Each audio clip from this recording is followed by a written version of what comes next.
दोस्तों, बहुत सारे लोग हैं जो नेगेटिव थॉट्स यानी कि नकारात्मक विचारों से परेशान हैं। बहुत सारे लोग हैं जो बार बार मुझे आकर बताते हैं कि सर हम पूरा दिन बस इन नेगेटिविटी में रहते हैं और नेगेटिव थॉट्स हमें घेरे रहते हैं पूरा वक्त, और बस चौबीसों घंटे इनसे परेशानी बढ़ती जा रही है। तो दोस्तों, अगर आप भी इसी तरह से स्टक्ड हैं तो आज ये वीडियो ज़रूर देखिए और आपको पता चलेगा कि कैसे ये नेगेटिव थॉट्स आपको घेरे हुए हैं और कैसे ये परेशान कर रहे हैं और आपको इसमें क्या करना चाहिए। तो दोस्तों, अगर आप एनालाइज करो इन नेगेटिव थॉट्स को, एक दिन बैठिए और एनालाइज कीजिए कि जो मुझे ये कई महीनों से या कई सालों से या कुछ दिनों से ये नेगेटिव थॉट्स चल रहे हैं, सबसे पहले मैं इनके बारे में जानूं कि ये हो क्या रहा है, ये जो नेगेटिव थॉट्स चल रहे हैं किस प्रकार के हैं, कैसे हैं, क्या कहना चाहते हैं और क्यों ये मुझे परेशान कर रहे हैं। तो जब आप इन्हें एनालाइज करोगे तो आप पक्का इसमें पाओगे कि कोई ना कोई पैटर्न है, मतलब कोई ना कोई टेम्पलेट है ऐसा जो इसको बना रहा है। जब भी ये थॉट्स चलते हैं तो आप कुछ ना कुछ ऐसे सिमिलर वेज में बिहेव करते हो या सिमिलर वेज में वो थॉट्स लेते हो जिनके कारण आपको एंजाइटी आ रही है। मतलब कुछ सिचुएशन हो सकता है चेंज होंगी, लेकिन अंडरलाइंग जो आपका मेजर थॉट आप देखोगे वो उसी के अराउंड बनेगा। मैं आपको एग्जांपल देकर भी समझाऊंगा। अभी ये समझ लीजिए कि एक तरह का ये खांचा तैयार है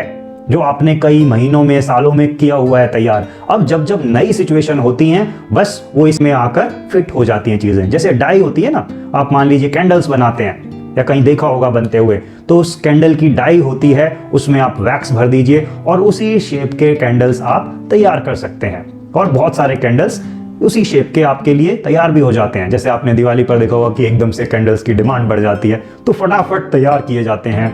बहुत सारे कैंडल्स ताकि उस टाइम में वो उपलब्ध कराए जा सके। तो ये जो डाई होती हैं ये बहुत काम आती हैं आपको, ताकि उस चीज को जल्दी से जल्दी मैन्युफैक्चर किया जा सके। अगर आप देखें कि बड़ी बड़ी फैक्ट्रीज में जो बहुत सारा कुछ प्लास्टिक के सामान बनाती हैं या इवन अदर टाइप के मटेरियल्स भी, अदर टाइप के प्रोडक्ट्स भी, तो आप देखेंगे कि वहाँ पर बहुत सारे ऐसे टेम्पलेट्स हैं, ऐसे डिज़ाइंस हैं या आप कहिए कि डाइज हैं जिसमें कि चीज़ों को फिट किया जाता है और प्रोडक्ट को जल्द से जल्द तैयार कर लिया जाता है। ऐसे ही आपके थॉट्स भी तैयार हो रहे हैं। जो आप कह रहे हो कि ये सेम थॉट्स, मतलब मुझे बार बार एक ही चीज़ के अराउंड बहुत सारे थॉट्स आ रहे हैं, नई नई स्टोरीज होती हैं, सिचुएशन अलग हो जाती हैं, बट जो टेम्पलेट है वही रहता है। जैसे किसी को नींद का इशू आ रहा है तो अलग अलग सिचुएशंस में उसे अलग अलग टाइप से वो स्टोरी सुनाई जाएगी, बट अंडरलाइंग जो थॉट होगा वो वही नींद के बारे में और रिपीटिशन वही दो चार चीज़ों की होगी। तो मैं एग्जांपल देता हूं अभी कि मेरे पास एक शख्स आए थे, अभी वो काम कर रहे थे और जब उन्होंने मुझे बताया कि किस टाइप के उन्हें थॉट्स चलते हैं तो उसमें भी हमने यही टेम्पलेट पाया। कैसे कि उन्हें लगता था कि सपोज उन्होंने अपने दोस्त को कुछ कहा या फोन किया या मैसेज किया और उसने सही जवाब नहीं दिया, तो मे भी कुछ देर बाद वो जब जाकर अपने दोस्त से बात करेंगे या उसको कुछ कहेंगे तो वो ठीक से नहीं सुनेगा। उस दोस्त को जब वो कहेंगे वो बात कि तूने ऐसे रिस्पॉन्स सही से क्यों नहीं दिया, तूने मेरी बात क्यों नहीं सुनी, तो वो यहाँ पर उसे ठीक से सुनेगा नहीं, और जब वो नहीं सुनेगा तो मुझे और गुस्सा आएगा, मुझे बुरा लगेगा, मैं फ्रस्ट्रेटेड फील करूँगा कि ये मेरी बात क्यों नहीं सुन रहा, इसके लिए मेरी लाइफ में इतनी वैल्यू है बट ये मुझे वैल्यू नहीं करता। तो इस टाइप के थॉट्स मुझे आएंगे और फिर मेरा मन करेगा कि जो मैं बताना चाह रहा हूँ वो बस सुन ले। मेरा मन करेगा कि मैं सब कुछ वहाँ पर वॉमिट कर दूँ, निकाल डालूँ जो भी मेरे अंदर भरा हुआ है, लेकिन वो सुनने को तैयार नहीं होगा। और दोस्तों, आप आश्चर्यचकित रहोगे ये जानकर जब मैंने पूछा कि ओके ऐसी सिचुएशन कितनी बार हुई, या अगर देखें कि साल में कितनी होती हैं, तो कहते हैं कि सर 2-3 साल में 1-2 बार हो जाती हैं बस। मतलब अगर एवरेज लगाएं कि साल में 1 बार भी हो रही है तो उससे क्या फर्क पड़ता है। अगर आम आदमी देखो आप तो क्या फर्क पड़ता है कि एक साल में एक सिचुएशन हो रही है कोई छोटी सी कि किसी ने आपकी बात नहीं सुनी, चाहे वो आपका फैमिली मेंबर है, चाहे वो आपका दोस्त है, लेकिन उसने अगर नहीं सुनी तो क्या फर्क पड़ता है। लेकिन वो कहता है कि सर वो जो एक्चुअल सिचुएशन हो रही है वो तो 1 बार हो रही है, लेकिन साल में हर रोज ऑलमोस्ट एटलीस्ट 6 महीने तो मैं ये थॉट्स आ ही रहे हैं कि वो अगर नहीं सुनेगा तो क्या होगा। मतलब ये जो टेम्पलेट रन हो रहा है ये थॉट्स में हजारों बार हो रहा है, चाहे बाहर 1 बार हुआ हो, रियल लाइफ में नहीं हो रहा है एक्चुअल सिचुएशन में, लेकिन माइंड में हजारों बार रन हो रहा है। और बार बार यही सोचता हूं कि मैं उसके पास गया, वो मेरी बात नहीं सुनेगा, और नहीं सुनेगा तो मुझे बुरा लगेगा और मुझे फ्रस्ट्रेशन होगी, मेरा मन करेगा कि सब कुछ बता दूं, लेकिन फिर भी मैं नहीं बता पाऊंगा। और मजेदार बात यह है कि सिचुएशंस चेंज होती रही हैं, बार बार अलग अलग सिचुएशंस पे थॉट्स आते रहे हैं, लेकिन ये जो अंडरलाइंग 2-4 स्टेटमेंट्स हैं कि कुछ घटेगा, कुछ मैं उसको बोलना चाहूंगा, वो ठीक से नहीं काम करेगा, या किसी और के साथ मिलकर वो कुछ बोलेगा, लेकिन अंडरलाइंग चीज यही है कि मैं जब उसको बाद में जाकर कहूंगा कि तूने ऐसा क्यों किया, तो वो नहीं समझेगा, वो नहीं सुनेगा मेरी बात, उस तरफ मुंह कर लेगा, और मेरा मन कर रहा होगा कि मैं उसे बता दूं, लेकिन वो नहीं सुन रहा है। मैं और फ्रस्ट्रेटेड फील करूंगा, मुझे और खराब फील होगा, मेरा मन कर रहा होगा कि मैं वॉमिट कर दूं सारी बात उस पर, लेकिन मैं नहीं कर पा रहा हूं और मेरे सर दर्द होने लगेगा, मतलब मुझे एंजाइटी आने लगती है। हर बार यही सोचा जा रहा है, यही टेम्पलेट काम कर रहा है, और बस नई नई सिचुएशन से फीड यहां पर डाल दिया जा रहा है। कभी मैसेज किया गया फोन से, या कभी कोई बात हुई, कभी फोन पे बात हुई, या कभी फिजिकली बात हुई, कोई भी सिचुएशन हो सकती है, लेकिन वो सिचुएशन चेंज होती रही है, लेकिन अंडरलाइंग जो ये टेम्पलेट है ये वर्क करता रहा है। जैसे आपने बहुत सारा देखा होगा कि इंग्लिश में सपोज कीजिए जब आप लेटर राइटिंग करते थे तो आपको टेम्पलेट दे दिया जाता था कि ओके, अगर फॉर्मल लेटर लिखना है तो इस तरह से आपको ऊपर आपको सेंडर एड्रेस लिखना है, डेट लिखनी है, रिसीवर्स एड्रेस लिखना है, डियर सर लिखना है, सब्जेक्ट लिखना है, फिर बॉडी ऑफ द लेटर है, और फिर नीचे थैंक यू वेरी मच या योर सिंसियरली, जो भी कुछ वो पैटर्न होता था, वो फॉर्मेट होता था, बस उस फॉर्मेट को याद कर लेते थे हम। और चाहे लेटर जो भी आए वहां पर हमें कुछ भी लिखना हो, प्रिंसिपल को मान लीजिए लिखना है कि आपको छुट्टी चाहिए 2 दिन की या 1 वीक की, वो लिख सकते थे, या आपको कहना है कि मुझे शादी अटेंड करनी है, मुझे उसके लिए छुट्टी चाहिए, या आपको कहना है कि मुझे यहाँ पर स्कूल में कुछ ऑर्गेनाइज करवाना है, मुझे अपनी क्लास को कुछ एजुकेशनल टूर पे ले जाना है। वो कंटेंट चेंज हो जाता था बॉडी का, लेकिन टेम्पलेट वही रहता था। इसी तरीके से आपके थॉट भी काम कर रहे हैं। ये जो मेजर जो टेम्पलेट है वो सेम वर्क कर रहा है, लेकिन जो सिचुएशंस हैं वो बदल जा रही हैं बस। जैसे इस लेटर में जब आप फॉर्मल लेटर लिख रहे हो तो वहां पर भी बॉडी चेंज हो रही है, बस मतलब क्या कंटेंट है अंदर का वो चेंज हो रहा है, टेम्पलेट वही है बरकरार।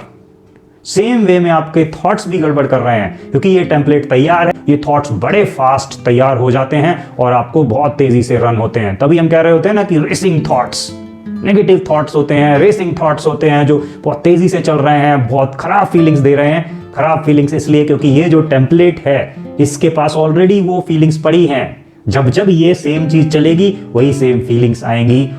और इंटेंसिटी इसकी बढ़ती जाएगी, क्योंकि आप इसे बार बार रिहर्स कर रहे हो, बार बार इसको जब रिपीट करते जा रहे हो तो सेम प्रॉब्लम आपकी वही सेम रिएक्शन दे रही है, मतलब सेम आपको बॉडी पर फीलिंग्स दे रही है, लेकिन हाँ स्ट्रांग होती जा रही है क्योंकि आप बार बार उसे रिपीट कर रहे हो। जब जब हम चीजों को रिपीट करेंगे, जब जब वो बार बार रन होगी तो हम उस पर पकड़ बनाते जा रहे हैं, वो हमारे लिए रन करना और आसान होता जा रहा है, और वो हमें और स्ट्रांग फीलिंग्स देता चला जाएगा, क्योंकि हमें लगेगा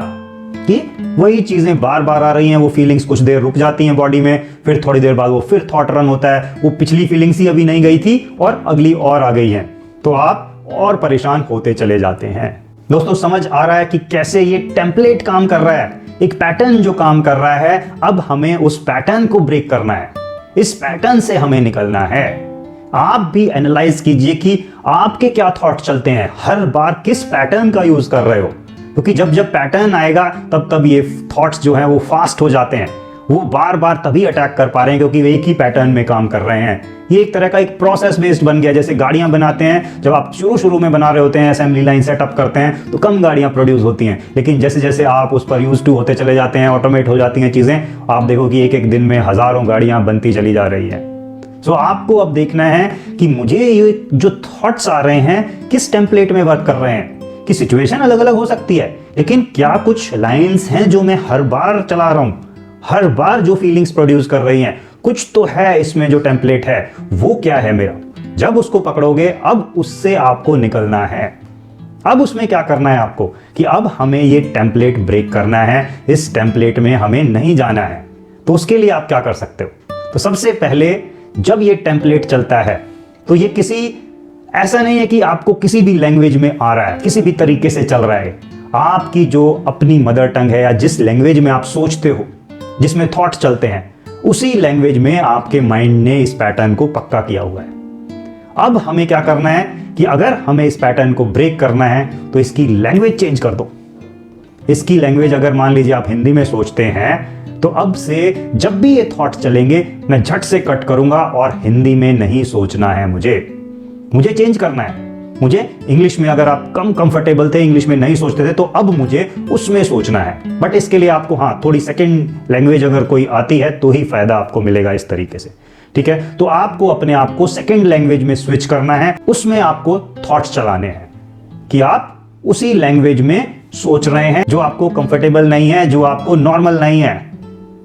अब आप जब उस नई लैंग्वेज में सोच रहे होगे तो एकदम से फ्लो टूट जाता है। आप खुद देखेंगे, मे बी आप उस लैंग्वेज से जब इंग्लिश में कन्वर्ट कर रहे हैं तो वो एक छोटा पॉज मिलता है जब आप उसको ट्रांसलेट कर रहे होते हैं और फिर उसे दे रहे होते हैं, तो जो वो अनकॉन्शियसली जो थॉट्स चल रहे होते हैं वो वहां पर रुकेगा, क्योंकि अब कॉन्शियसली आपका माइंड एक्टिव होगा, क्योंकि अब वो लैंग्वेज आ रही है जिसमें माइंड नहीं सोचता है। तो वो थोड़ा सा वहां पर पॉज आएगा जहां पर आपका कॉन्शियस माइंड एक्टिव होगा और फिर उन थॉट्स को देखेगा और वहां पर देने लगेगा। जब आप उस लैंग्वेज में थॉट्स को लेंगे तो आप देखेंगे कि थोड़ी देर में ही वो थॉट्स हटने लगेंगे, आप उस चीज से निकलने लगोगे। लेकिन ये आपको बार बार करना होगा। जब जब आपको नेगेटिव थॉट्स आ रहे हैं तब तब आपको स्विच करनी होगी अपनी लैंग्वेज और नई लैंग्वेज में आपको थॉट लेना होगा, ओके। या फिर आप ये भी कर सकते हैं कि जो ये थॉट्स ले रहे हैं इंग्लिश लैंग्वेज में, इसकी बजाय आप उसका गाना वाना बनाकर जो टोनैलिटी पहले जा रही थी जिसके कारण आपको फीलिंग्स आ रही थी, जब आप उसी टोनैलिटी में लेते हैं वो थॉट तभी वो फीलिंग्स आती हैं। अदरवाइज अगर आप गाना बनाकर या किसी और टोनैलिटी में उस थॉट को चलाएंगे तो वो नहीं वो फीलिंग दे पाएगा और फिर आपके माइंड को मज़ा नहीं आ रहा होगा उस चीज़ में और आपका माइंड उस थॉट को छोड़ देगा। और जब वो छोड़ेगा तब आपको रिलीफ मिलेगा, तब आप दूसरे थॉट्स पर स्विच हो जाइए। और ऐसा आपको बार बार करना होगा, क्योंकि नेगेटिविटी और नेगेटिव थॉट्स आपने कई महीनों में, सालों में बनाए हैं। जब आप इन थॉट्स पर कई दिनों तक काम करोगे तब जाकर ये आपको राहत देंगे। आपको बार बार स्विच करना है, या तो इंग्लिश में कीजिए या कोई ऐसे टोनैलिटी में जो आपको कॉमन ना हो, जो नॉर्मल ना हो, जो हर रोज ना ले रहे हो। आप चाहे उसका गाना बनाएं, चाहे आप उसमें पॉजेस डालें, कुछ भी कीजिए, लेकिन जो सेम टोनैलिटी है उसको ही रन नहीं करना है, क्योंकि जब वो रन करते हो तो ही इमोशंस, तो ही फीलिंग्स आती हैं। वो जब आप चेंज करोगे तो फीलिंग्स, इमोशंस आना बंद हो जाएगा। माइंड को लगेगा कि ओके अब ये थॉट इतना इंपॉर्टेंट नहीं है कि वो फीलिंग्स नहीं आ रही, वो इमोशंस नहीं आ रहे, और फिर वहां वो ग्रिप अपनी ढीली करता जाएगा और एक दिन उसे छोड़ देगा।